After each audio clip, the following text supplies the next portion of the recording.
ఈ ఏడాది వాతావరణ పరిస్థితులు అనుకూలంగా ఉండడంతో పూత బాగానే వచ్చింది. చాలా వరకు తోటల్లో కాయలు పెద్దవి కాగా మరికొన్ని తోటల్లో పిందెలు బఠానీ సైజు నుంచి నిమ్మకాయ సైజుకు చేరుకున్నాయి. ఈ దశలో మామిడి రైతు యాజమాన్య సస్యరక్షణ విషయంలో అత్యంత మెలకువగా వ్యవహరించాలంటూ వివరాలు తెలియజేస్తున్నారు మంచిర్యాల జిల్లా బెల్లంపల్లి కృషి విజ్ఞాన కేంద్రం శాస్త్రవేత్తలు.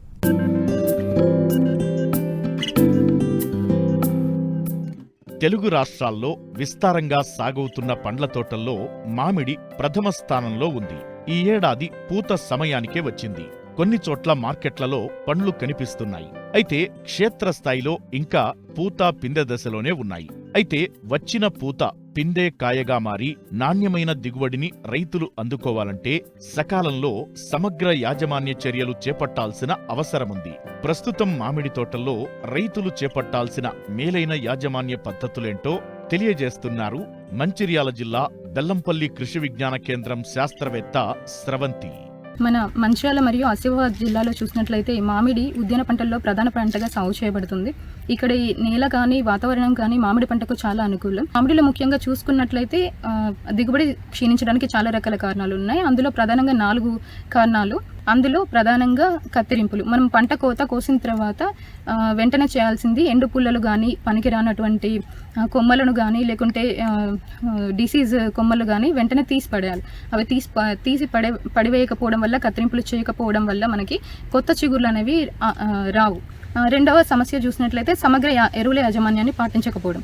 అంటే రైతులు ముఖ్యంగా ప్రధాన ఎరువులనంటే నత్రజని, ఫాస్ఫరస్, పొటాష్ వీటి మీదనే కాన్సన్ట్రేట్ చేస్తారు.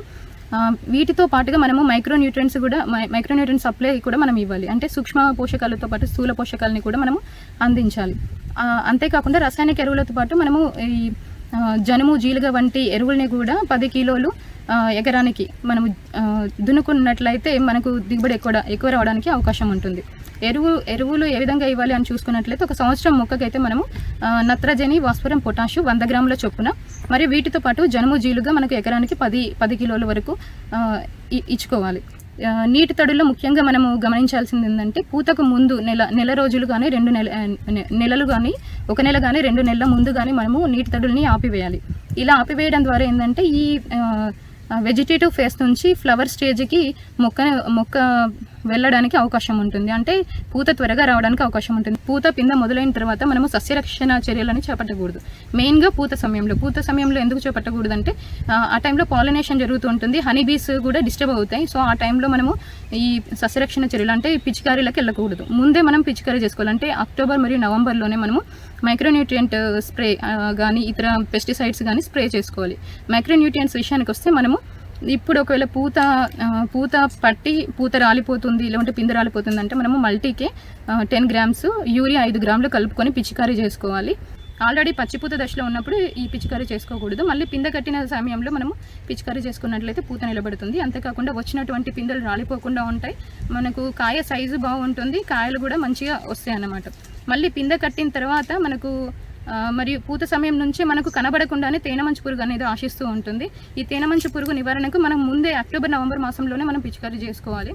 లేదా మనకు పూత సమయంలో కనిపించినట్లయితే ఆ టైంలో మనం పిచికారీకి వెళ్ళకుండా ఈ పిందె బఠానీ గింజ సైజులో ఉన్నప్పుడు మనము dimethoate 2 ml per litre of water మనం స్ప్రే చేసుకున్నట్లయితే కంట్రోల్లో ఉంటుంది.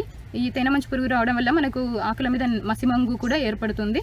దానికి గంజి ద్రవాన్ని మనం పిచికారీ చేసుకున్నట్లయితే అది కూడా కంట్రోల్ అవుతుంది. అదేవిధంగా ముఖ్యంగా ఈ పూలు మరియు పిందె సమయంలో మనకు పిండి నల్లి ఎక్కువగా అనిపిస్తుంటుంది. దీనికి మనము నవంబర్ మరియు డిసెంబర్, జనవరి ఈ మాసాల్లో మనకు మామిడి యొక్క కాండం దగ్గర మనము పాలిథిన్ షీట్స్ కట్టుకోవాలి. ఒక అడుగు ఎత్తు వరకు మనం పాలిథిన్ షీట్స్ కట్టుకోవాలి. ఎందుకంటే సో ఇవి పాకకుండా పాలిథిన్ షీట్ అనేది కవర్ చేస్తుంది. ఒకవేళ అట్లా సాధ్యం కాని టైంలో లిండేన్ మనము చెట్టు మొదల్లో వేసుకోవాలి. ఈ విధంగా జాగ్రత్తలు తీసుకోవడం వల్ల పిండి నల్లి కూడా నివారించవచ్చు. సో ఎరువుల యాజమాన్యం మరియు నీటి యాజమాన్యంలో ఈ విధంగా మనం జాగ్రత్తలు తీసుకోవాలి. అదేవిధంగా నెలవారీగా మనము పంటకు కావాల్సినటువంటి యాజమాన్య పద్ధతులు తప్పక పాటిస్తే రైతులు ఖచ్చితంగా లాభపడతారు మరియు పూత పింద రాలకుండా జాగ్రత్త వహించవచ్చు.